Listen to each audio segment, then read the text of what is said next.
नमस्कार, आप देख रहे हैं 22 का महासमर। मैं हूं राहुल राजपूत। आज 22 के महासमर में सबसे पहले बात करेंगे अनुपूरक बजट पर विधानसभा में हुई जोरदार बहस की। विपक्ष ने जहां सरकार को घेरने की कोशिश की, वहीं सीएम योगी ने पलटवार किया, विपक्ष की बोलती बंद कर दी। महासमर में हम यह भी जानेंगे कि आखिर 22 की जंग से पहले यूपी में रोजगार का मुद्दा क्यों गर्माता जा रहा है। क्या विपक्ष 2022 के लिए इसे बड़ा मुद्दा बनाने की कोशिश कर रहा है?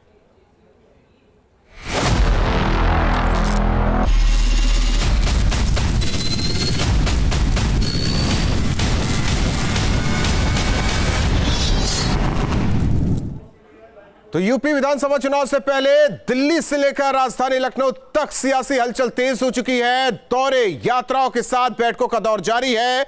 यूपी के मुख्यमंत्री योगी आदित्यनाथ आज दिल्ली के दौरे पर रहेंगे। बताया जा रहा है कि मुख्यमंत्री योगी शाम करीब 7 बजे गाजियाबाद के हिंडन एयरपोर्ट पहुंचेंगे। दिल्ली पहुंचने पर सीएम योगी यूपी सदन पहुंचेंगे। बताया जा रहा है कि यूपी चुनाव और कैबिनेट विस्तार को लेकर सीएम योगी का यह दौरा बेहद अहम है। सीएम योगी के साथ बीजेपी प्रदेश अध्यक्ष स्वतंत्र देव सिंह भी मौजूद रहेंगे, जो दिल्ली में राष्ट्रीय अध्यक्ष जेपी नड्डा से मुलाकात करेंगे। इस दौरान 2022 को लेकर पार्टी छोटे दलों को कैसे मैनेज करेगी, इसको लेकर भी गंभीर चर्चा हो सकती है।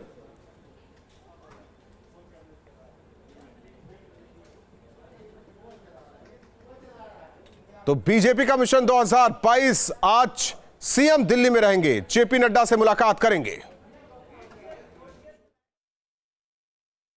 संजय निषाद की बीजेपी आलाकमान से मुलाकात हुई। ओम प्रकाश राजभर के भी सुर अब नर्म हो रहे हैं।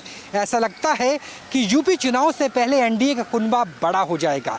इस बात की भी संभावना है कि जाति और क्षेत्र को आधार रखते हुए सोशल इंजीनियरिंग का गणित चुनाव से पहले कैबिनेट विस्तार में भी नजर आ सकता है।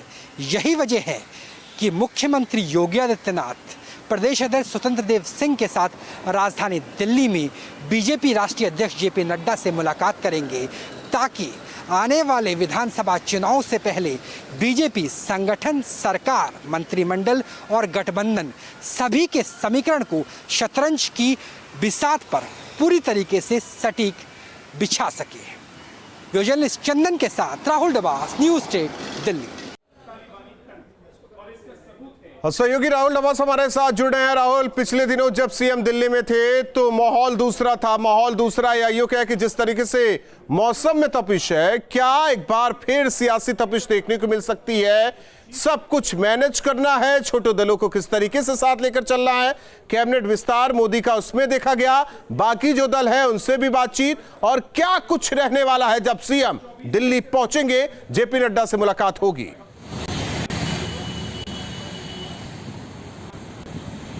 देखिए, सीएम तकरीबन 7 बजे के आसपास हिंडन एयरपोर्ट पे लैंड करेंगे। 7:50 मौजूद रहेंगे, साथ में यानी पहले आंतरिक चर्चा की जाएगी प्रदेश अध्यक्ष के साथ, बंसल के साथ मुख्यमंत्री की।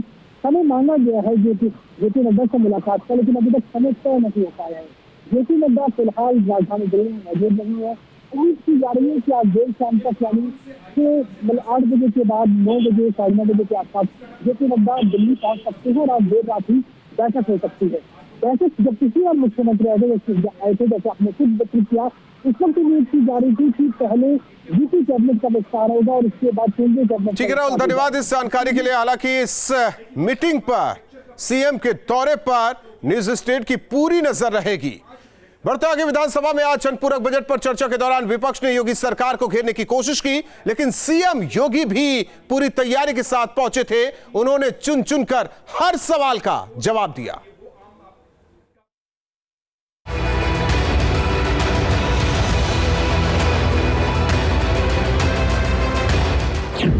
सरकार को घेरने की कोशिश, विपक्ष ने मिलकर किया वार, सीएम योगी ने किया पलटवार।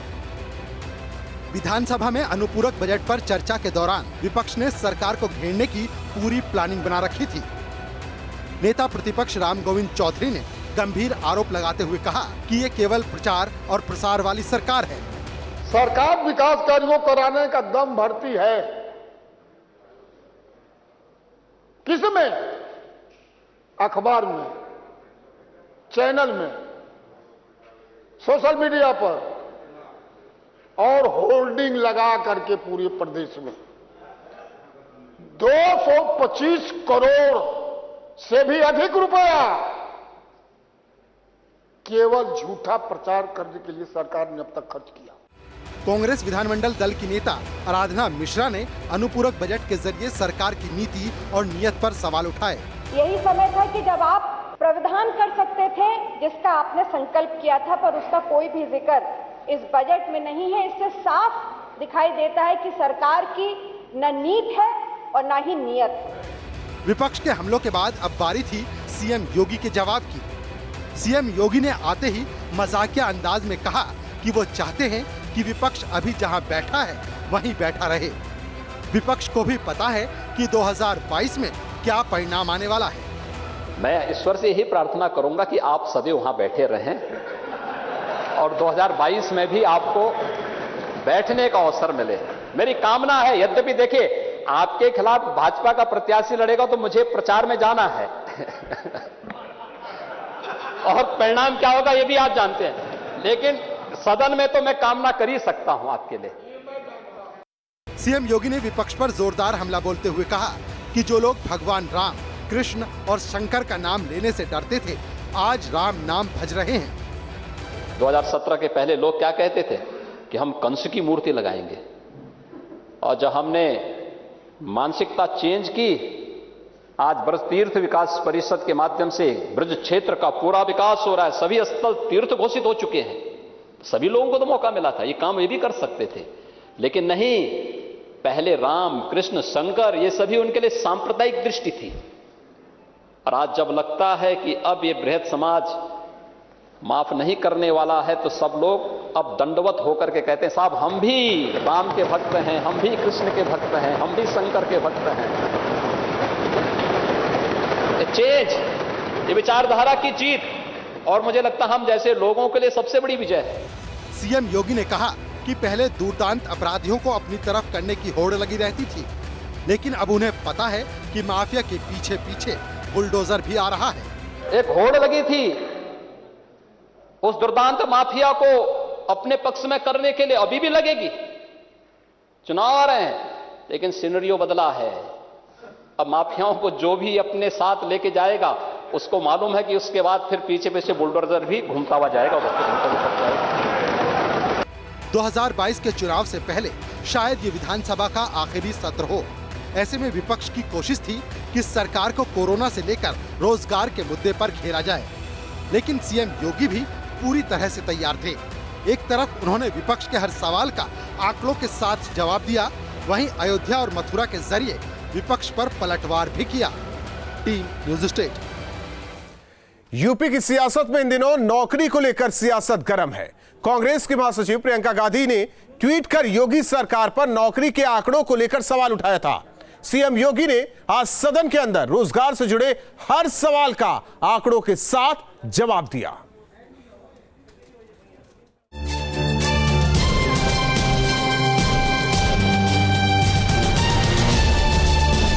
अगर उत्तर प्रदेश सरकार ने 4 लाख नौकरियां दी हैं, तो नौकरियों का ब्यौरा भी होगा, लेकिन सरकार से जवाब आया कि ऐसी कोई सूचना उपलब्ध नहीं है। विधानसभा सत्र चल रहा है। प्रदेश के युवा जानना चाहते हैं कि 4 लाख नौकरियां किन किन विभागों में कब दी गई, बता दीजिए।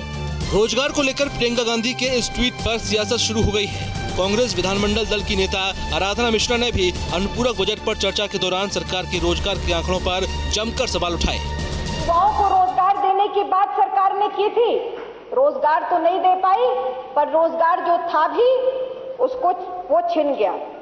और जब जवाब मांगा गया सरकार को से, तो सरकार ये नहीं बता पाई कि ये जो 4 लाख का रोजगार देने की बात सरकार ने की, जिसका प्रचार प्रसार हो रहा है, वो कहां दिया गया, किनको दिया गया, कब दिया गया। कांग्रेस के वार के बाद अब बारी थी बीजेपी के पलटवार की। सीएम योगी ने हर एक सवाल का चुन चुन कर जवाब दिया। सीएम योगी ने कहा कि उनकी सरकार अब तक 4.5 लाख से ज्यादा सरकारी नौकरी दे चुकी है। माध्यमिक, उच्च और तकनीकी शिक्षाओं को लेंगे, 1.5 लाख शिक्षकों की भर्ती हुई है। पुलिस आरक्षी police sub inspector, deputy SP आदि की जो नियुक्ति की प्रक्रिया हुई है, लगभग 1.5 लाख से ऊपर इनकी भर्ती हुई है। 3 लाख तो यही 2 विभागों का मैं आपको दे दे रहा हूं। अन्य सभी विभागों का अगर आप देखेंगे तो अन्य सभी नियुक्तियों को लेकर के 4.5 लाख बनती है। 4.5 लाख लोगों से कम की नौकरी नहीं मिली है और नौकरी की प्रक्रिया निरंतर आगे चले, ये सरकारी नौकरी है। सीएम योगी ने अपनी बात को आगे बढ़ाते हुए कहा कि निजी और सरकारी निवेश के चलते अब तक 1 करोड़ 61 लाख लोगों को रोजगार मिल चुका है। सरकार की मदद से अब तक 60 लाख लोगों को स्वतः रोजगार भी मिला है। प्रदेश के अंदर हुए निवेश, निजी निवेश, सरकारी निवेश के कारण 1 करोड़ 61 लाख से अधिक नौजवानों को वहां पर नौकरी और रोजगार से जोड़ने का कार्य भी हुआ है और 60 लाख से अधिक नौजवानों को स्वतः रोजगार से जोड़ने का काम हमारी सरकार ने प्रदेश के अंदर किया है। 2022 की सियासी जंग में रोजगार भी अहम मुद्दा रहेगा। शायद इसलिए कांग्रेस महासचिव प्रियंका गांधी ट्वीट के जरिए यूपी सरकार को घेरने की कोशिश कर रही थी, लेकिन सीएम योगी ने आंकड़ों के जरिए हर सवाल का जोरदार जवाब दिया। साथ ही सीएम योगी ने विपक्ष को ये एहसास भी करा दिया कि उनकी सरकार जो कहती है वो करती है। Team news state. बीजेपी की जन आशीर्वाद यात्रा का समापन हो गया है। बीजेपी का दावा है कि 2022 में यूपी में एक बार फिर कमल खिलेगा। वहीं समाजवादी पार्टी अपनी जीत का दावा कर रही है। जो आदरणीय प्रधानमंत्री जी के द्वारा, आदरणीय मुख्यमंत्री जी के द्वारा लोक कल्याण के कार्यक्रम कराए गए हैं, उन तमाम लोगों को एक संवाद के माध्यम से और उनका आशीर्वाद लेकर के हम उनके आशीर्वाद से हम सब लोग आगे बढ़ रहे हैं। इस भाव के साथ हम लोग आगे बढ़ रहे हैं। लोगों का दर्द इतना बढ़ा हुआ है, इतना आक्रोशित लोग हैं कि बीजेपी का झंडा देख करके और बीजेपी के नेताओं को देख करके वो दौड़ा ले रहे हैं। 2022 को लेकर बीजेपी ने जन आशीर्वाद यात्रा की शुरुआत की। टीम मोदी में शामिल यूपी के 7 नए मंत्री जनता के बीच गए। मोदी और योगी सरकार की उपलब्धियां सभी ने गिनाई। केंद्रीय मंत्री जनता से मिले, समर्थन से सभी गदगद हैं।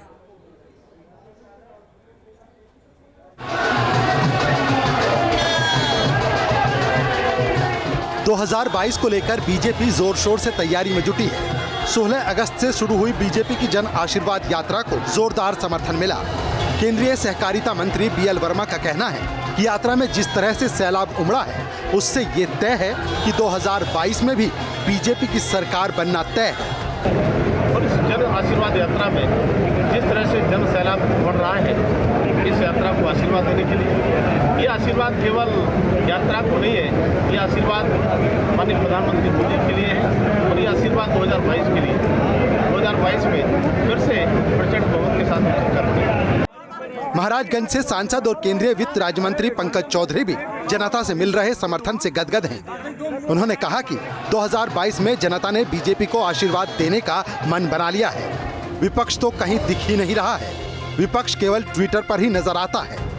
भारतीय जनता पार्टी के अलावा, भारतीय जनता पार्टी के कार्यकर्ताओं के अलावा कौन सी पार्टी सक्रिय है?